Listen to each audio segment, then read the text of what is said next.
y están acreditados con pase de prensa. Gracias. Podemos dejar las cosas Sí, pero hay una línea para entrar, entonces en caso... I am sorry, I was told opposite, please. That's, she was the one who told me this, my supervisor. Just told her, I am sorry. hay algunos que han dejado las cosas, ¿no? Sí, pero que no sabemos si va a poder entrar todo el mundo. Entonces...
May I have your attention again, please? Take all your belongings out of the room. There is no reserving of any seat for anybody. can you please say that people who come in cannot...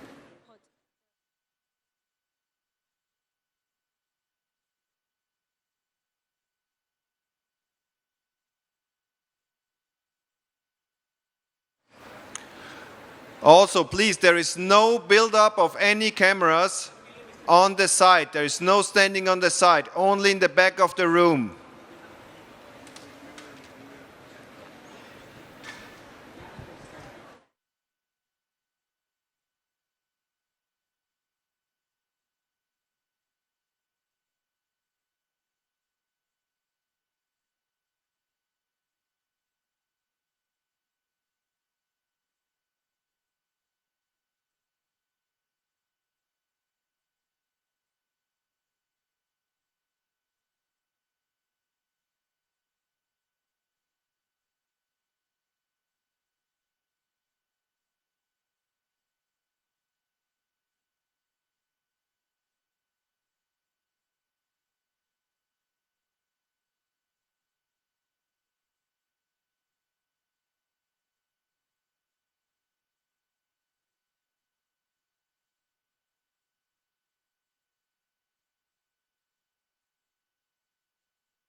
Es que solo tiene.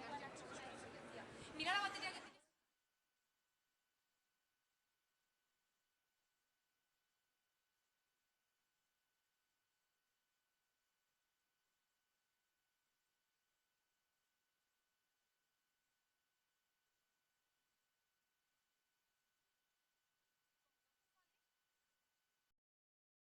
Thank you so much for listening to all of us. Greta, it's your turn.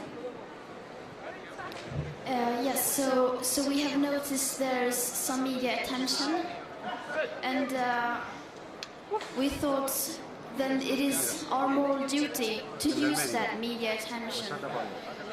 Luisa and I want to use our platform and to lend our voices to those who need to tell their stories. So me and Luisa will not be speaking today. Instead, we will let others speak. We are privileged, and our stories have been told many times over and over again. And it is not our stories that needs to be told and listened to. It is the others.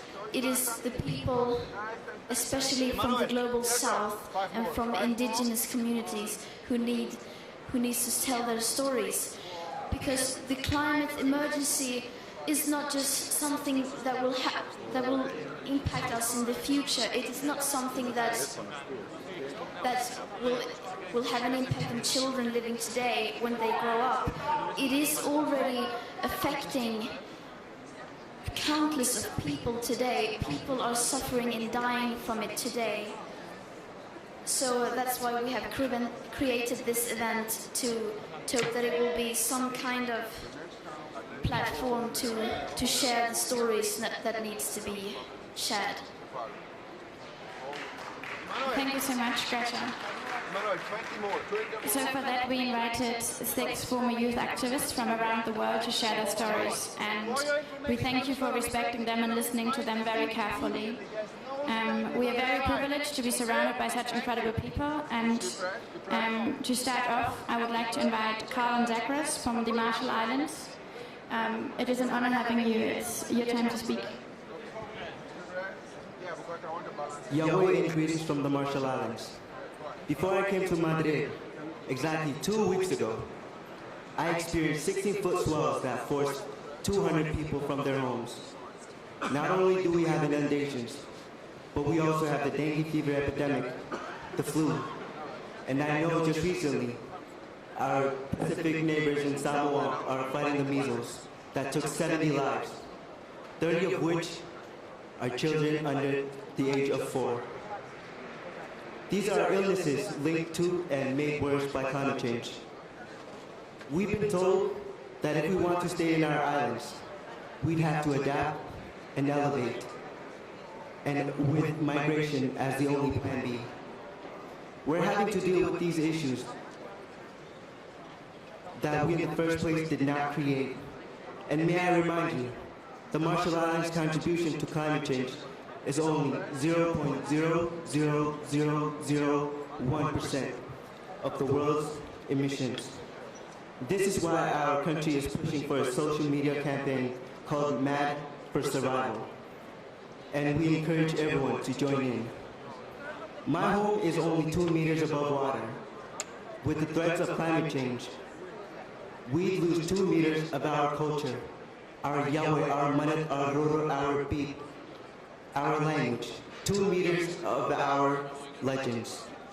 This is why we created a Youth Leaders Coalition that has the youth create innovative ways to fight climate change and lobby them towards our leaders. A team of students came up with a new sustainable design for a seawall that our Minister of Environment, David Paul, has shown interest towards. This is why our youth should be more involved. When you are in trouble, you find new solutions to face it. And our youth has proven to do so. This is why I'm here, to represent them and their ideas, to be a part of the generation that's going to end the fight against climate change, to voice out the reality of the future that the Marshall Islands is facing, to tell you that We don't want to lose our only 2 meters. Thank you.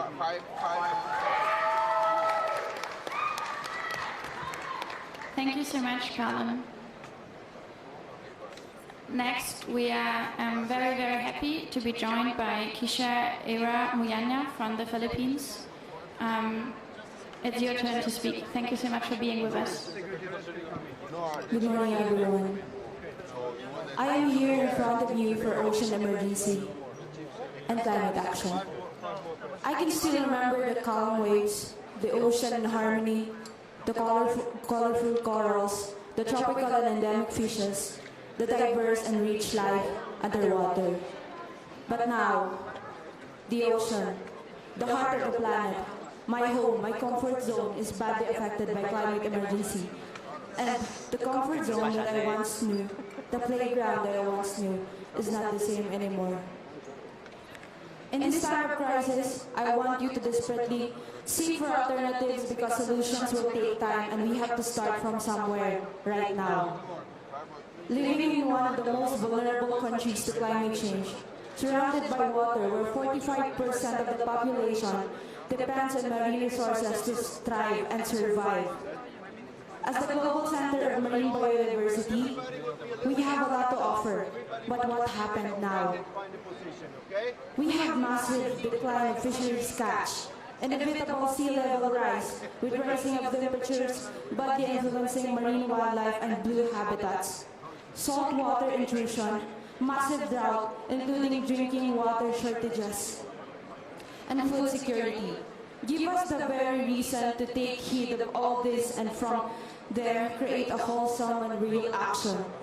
Sadly, the most vulnerable nation to risk this climate change, according to Global Peace Index of 2019, is none other than my very own country, the Philippines. 47% of the population is in regions highly exposed to climate risk, such as floods, tsunami, tropical cyclones, drought, and earthquakes. 971 million people at risk undergoing extreme weather events and peacefulness breakdowns in the impending decades. These environmental concerns can indirectly increase the likelihood of violent conflict through livelihood stability and security, resource availability, and even migration. The Philippines has been making legislative measures in response to climate change, which is a really good foundation. However, real-time, robust, and lasting action is needed. To the global leaders, this is your time to do the right decision. We are talking about life and survival here. This is supposed to be a blue call. Please walk the talk and make it as blue as possible as you can. Every second is a time for action. And we are here with the young activists all over the world because we are action.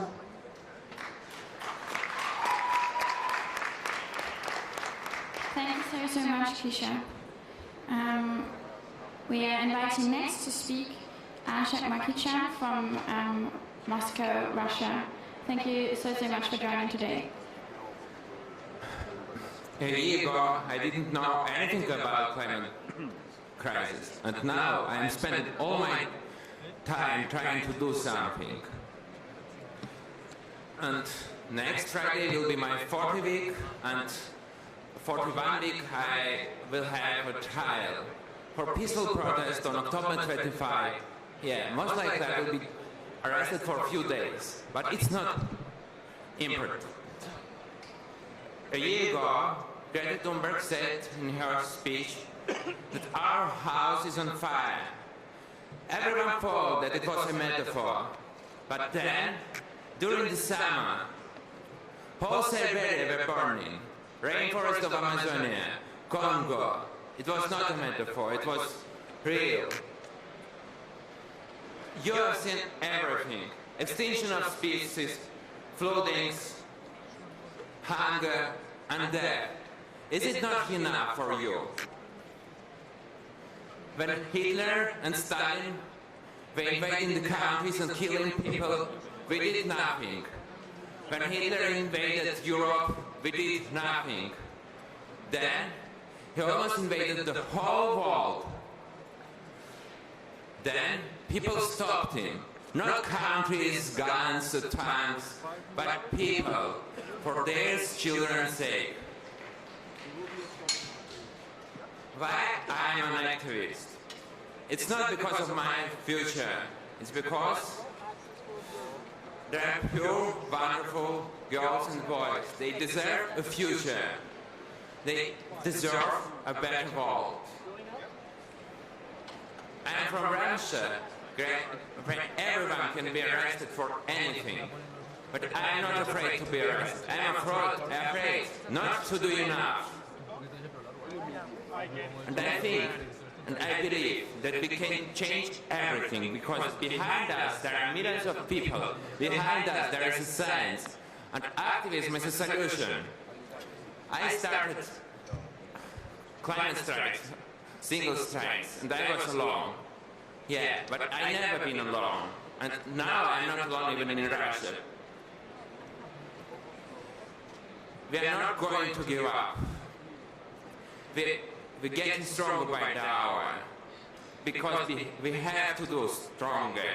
But we need your help. You need everyone's help.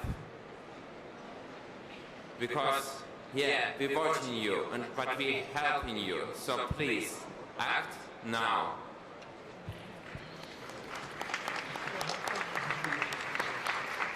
Thank you. Thank you so much, Ashok. Please report on the ongoing human rights violation in Russia. People like Ashok shouldn't be arrested for protesting. Next, I'm very honored to introduce Rose Whipple from the Santi Dakota and Tocha nations. It's an incredible honor to have you with us here today. The word is yours.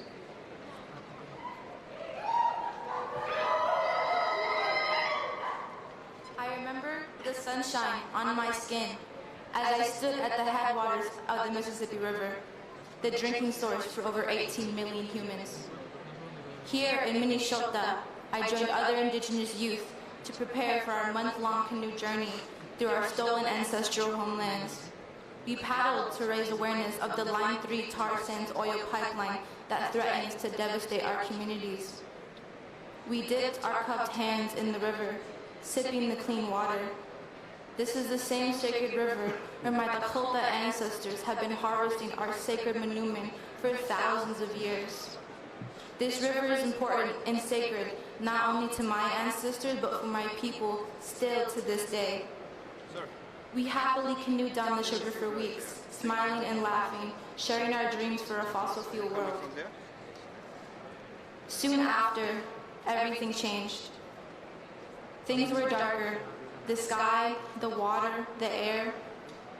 Our group came underneath the shadow of a factory looming over our lands like a nightmare. Our sacred waters were sick, our hope melting into despair, and it was then that we took action. In a historic case against the pipeline, we came together as youth to intervene with 5 other tribes to fight for justice. Although we fought for our river, begged them to leave our waters and lands alone, to say no to the Line 3 pipeline, it wasn't enough. The pipeline was unanimously approved. We have been fighting these extractive projects through the U.S. court system, but this colonial institution continuously values corporate profit over indigenous lives. Today, this injustice and my hope are the fires that have brought me to this room.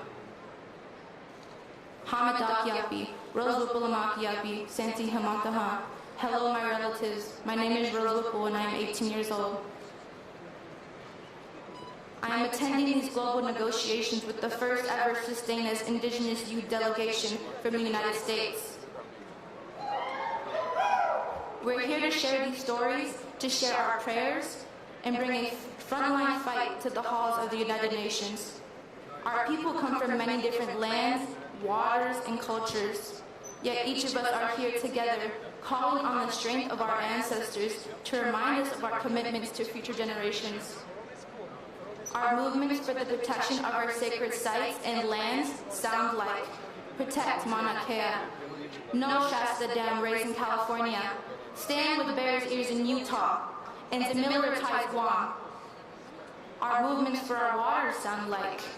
Stop Jordan Cove in Oregon. Save Bristol Bay in Alaska. No Keystone XL pipeline and no DAPL expansion across the Great Plains, and especially no Line 3 pipeline in Minnesota. The climate crisis is more than a discussion about a 1.5 degrees Celsius. It also looks like stolen and caged children at the US-Mexico border. It looks like missing and murdered indigenous women. People are dying. Indigenous land defenders are being murdered. The climate crisis is a spiritual crisis for our entire world. Our solutions must weave science with spirituality and traditional ecological knowledge with technology. Our movements must be bigger than recycling and braver than holding signs. It is up to each and every one of us to build movements that center the rights of indigenous peoples, healing and justice for the next 7 generations. It is time for us all to reconnect with Mother Earth. It is time to remember how to listen to her, to guide our climate solutions. Destroy white supremacy.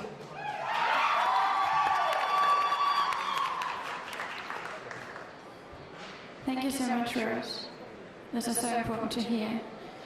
I'm so happy to pass on the word to Hilda Flavia Nakaboye from Uganda. It's fantastic to have you here, Hilda. Please let us know what you have to say.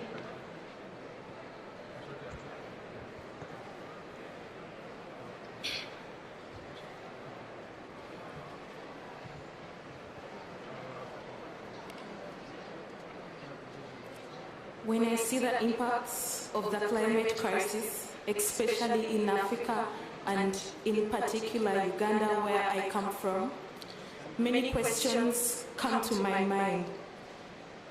It a bit reminds me of the rampant racism and apartheid my ancestors endured.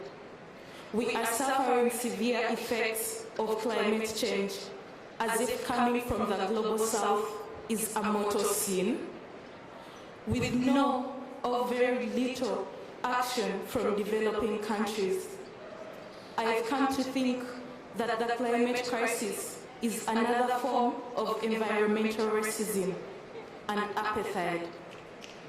We are deeply cut by the actions, words, and greed of those in power. The cuts are bringing scars to our own unborn children in the coming generations. Our hearts are bleeding with fire. I thought this was the best time for developed countries to exercise their moral duty and clean up their mess, but they do not care. How many more lives must we lose for the world to take action? Which type of storm or what flavor of floods must Africa test for us to get climate justice? Every Friday, we continue to step out of our comfort zones by missing classes to stress the climate issue. How many more classes must we skip for the world to know we are suffering the most? Developed countries must be ashamed of themselves, given the amount of carbon they emit compared to what Africa is emitting. We almost emit nothing, but we are suffering the most. You have dreams, but we have dreams too. But these dreams have turned into nightmares. Nightmares of our own future, which is being negotiated right now by the world leaders without our say. Same way it is being destroyed by the same fossil fuel industries funding and present at COP, even as I speak now.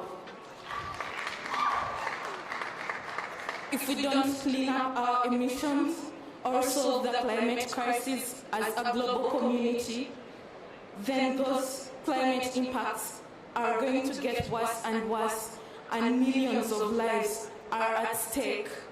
We need concrete action. Thank you.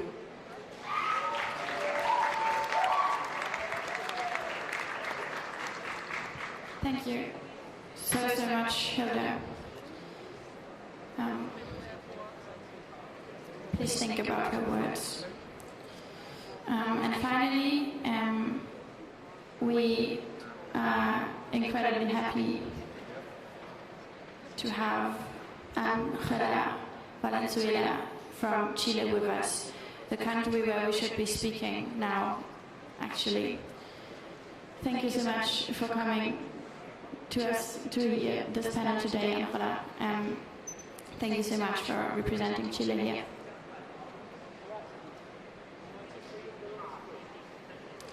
The cameras of the world don't often look at the global south. In the case of Chile, since COP25 was suspended in Santiago, most mainstream media forgot about us. Millions of people marching on the streets for a dignified life. It's not about 30 pesos. It's about 30 years of democratic governments that failed to protect us and to listen to our demands. Chile woke up. We said enough. We can't sustain a system that sacrifices people and drives the climate crisis for the benefit of a few. As a response to the unrest in Chile, the government declared a state of emergency.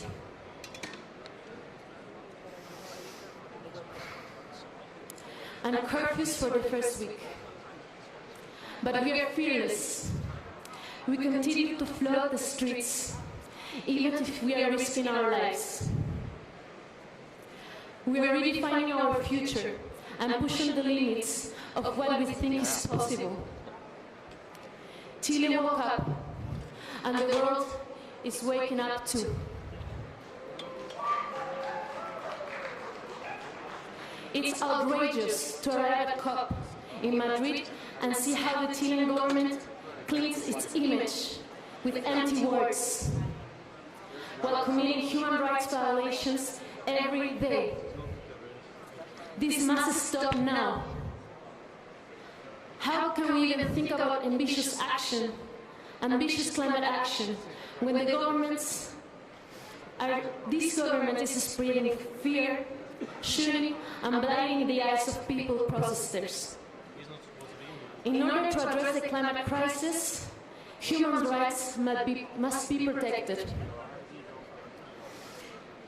While countries congratulate each other for their weak commitments, the world is literally burning out. We only have a few years to stay below 1.5 degrees of warming. We are clear on what needs to be done. The solutions are simple. We lack the political commitment. Over the last week of negotiations at COP, governments are discussing the wrong thing. Instead of talking about how to transition from fossil fuels, COP25 is focused on finding elaborate ways for rich, industrialized countries to be able to carry on and polluting while pretending not to. As we know well in Chile, neoliberalism is a dead cult. As we know from past attempts, the market will not save us from the climate crisis. In fact, the opposite. The conversations that governments should be having are actually about the real current impacts of climate change that communities around the world are facing, like my friends have described now. People are already dying in the climate emergency, and these communities need support. But again, it seems that some lives matter more than others. The rich and powerful seem happy to sacrifice our communities in the pursuit of profit.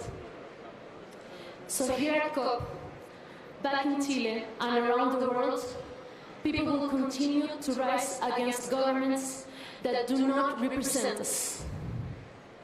Our lives are not up for negotiation. Our planet is not for sale.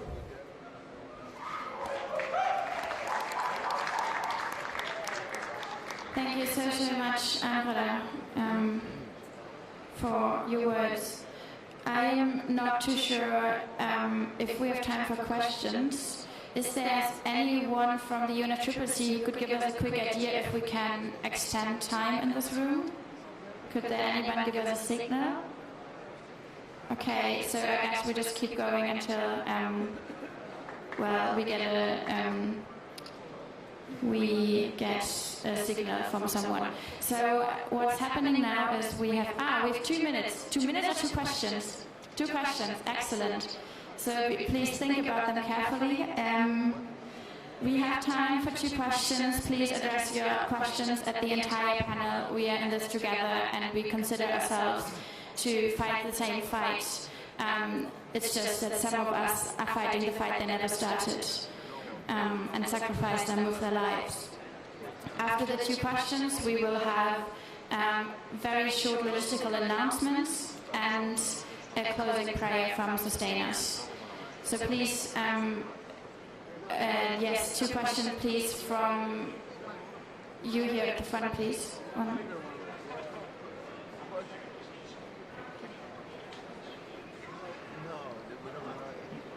Hi, I'm Amy Goodman from Democracy Now! My question is for Rose and for Greta. You opened the conference with indigenous youth.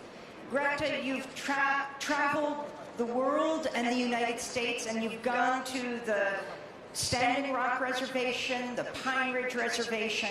I wanted to ask you why indigenous resistance is so important to you. And Rose, if you can talk about what you're demanding of the U.S. government now.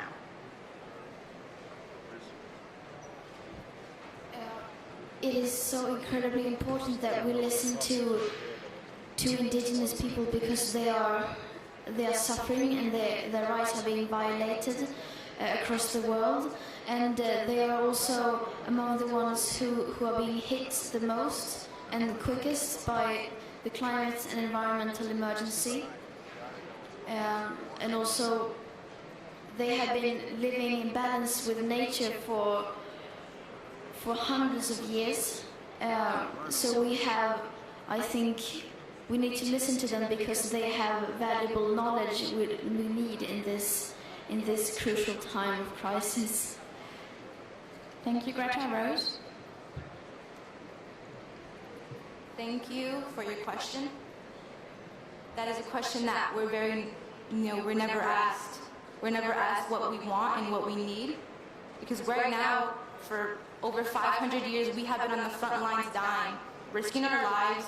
We are still in prison today as political prisoners who are fighting for our lands, for our waters. And I think right now, indigenous people worldwide, in general, are just asking to be listened to be stood with. And not to be in the background, to be in the front. Because we are on the front lines doing this work today, right now. We deserve to be listened to, and we also deserve to have our lands back. Thank you so much, Rose. And we have time for one last question, and maybe at the other panelists. So the question for, yes, everyone else here. I think you over there.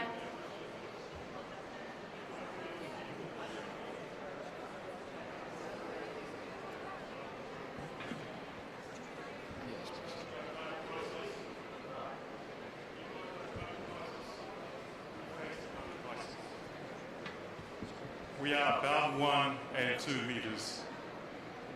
Okay, let me start again. I have been asked. I'm Willie Lawson, the King of Tonga. May I take this opportunity to speak on the behalf of the children of the ocean. That's our voices. This is real. The crisis is real. We are on the forefront of it. Whatever you're doing on this side of the world, we are 1 meter and 2 meters. We are the second vulnerable to any natural disasters. If the Arctic keeps melting, we are sinking. The 100,000 years of history of our ocean, we're going to go down. And let me clarify this with Professor Eberl, one of our great sociologists. The ocean does not divide us, it's uniting us. Our voice is very simple. We talk on humanity, on kindness and love.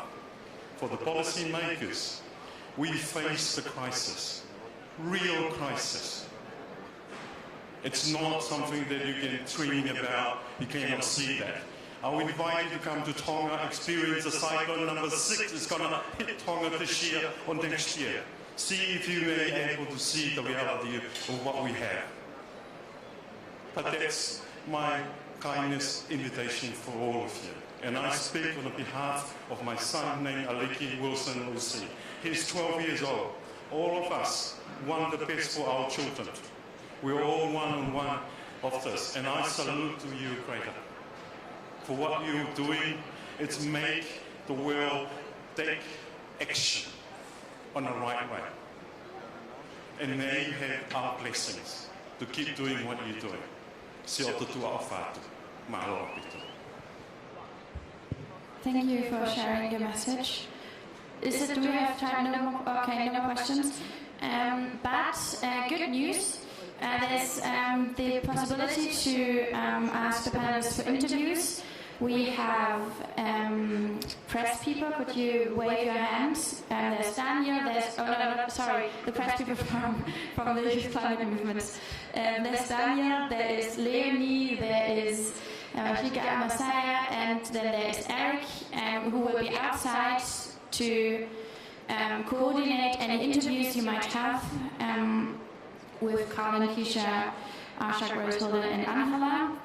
And for us, there is just 2 announcements to remain. One is there will be a Fridays for Future action happening at 12 o'clock outside Hall 4, a human chain. Please join us. There's also a press conference happening at the Social Summit at 12 o'clock today.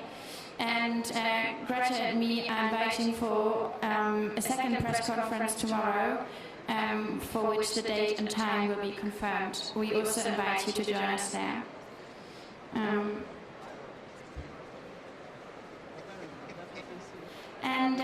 Yes, so I am again hugely honored and privileged to invite the Sustainers, Youth Indigenous Climate activists, to join us. Please let us respect the time we need to close the space together. Thank you so much for coming here. And thank you for everyone here in the audience for joining us today.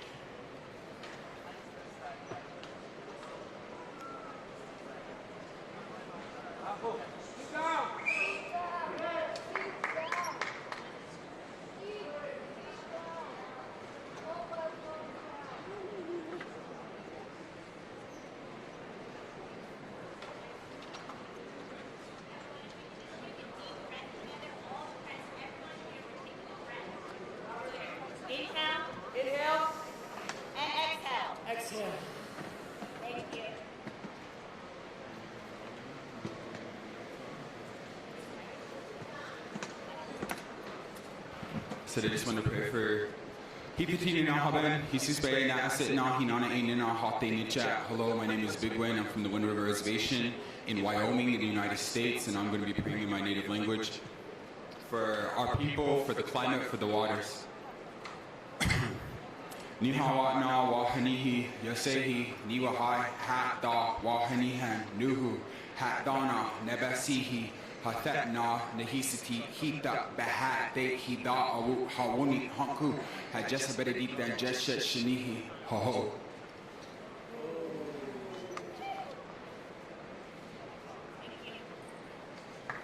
I make one last announcement. We invite you to come here to talk about the stories that aren't heard. So please write about them, report about them, that are the people that need to be heard. Greta and me, we've shared our stories. We need to face the stories, the real stories of people struggling every day in a fight they've never started. Thank you so much for taking this seriously and respecting us. Thanks.